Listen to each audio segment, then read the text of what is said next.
Diduga karena sopir mengantuk, sebuah kendaraan pick-up bermuatan tahu mengalami kecelakaan lalu lintas out of control di Jalan Raya Banjarkapal, Desa Batu Bulan, Sukawati, Gianyar, Senin 1 Agustus sekitar pukul 1:30 WITA.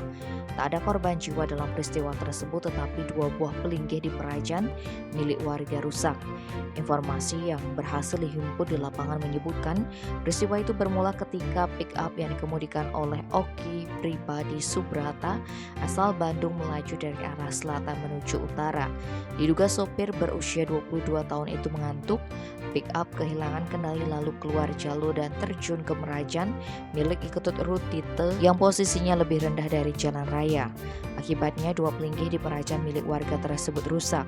Selanjutnya kasus tersebut ditangani oleh pihak kepolisian Polsek Sukawati. Kanit Lantas Polsek Sukawati Ibtu Imade Weta menjelaskan berdasarkan hasil olah TKP, penyebab kecelakaan diduga karena sopir pick-up mengantuk. Namun kasus tersebut diselesaikan secara kekeluargaan, di mana pihak pengemudi menyatakan akan mengganti rugi setiap kerusakan yang diakibatkan. Perdamaian tersebut juga telah dituangkan dalam surat pernyataan di hadapan petugas kepolisian. Jika pengemudi mengingkari kesepakatan tersebut, korban akan membawa kasus ini ke penegak hukum. Kesepakatan damai tersebut berlaku selama 4 minggu atau 1 bulan.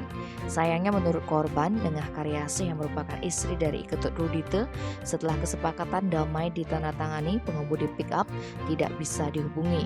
Sementara itu, mobil pick-up yang dikemudikan lelaki yang mengaku tinggal di Jalan Ulen Carek nomor 5, Banjar Tohpati, Desa Kesiman, Kertelangu Kesiman, dan pasar tersebut masih bertengger di Merajan milik korban, karena korban tidak memiliki biaya untuk membayar tukang derek. Korban berharap pelaku memenuhi tanggung jawabnya. Tim Poli Express melaporkan.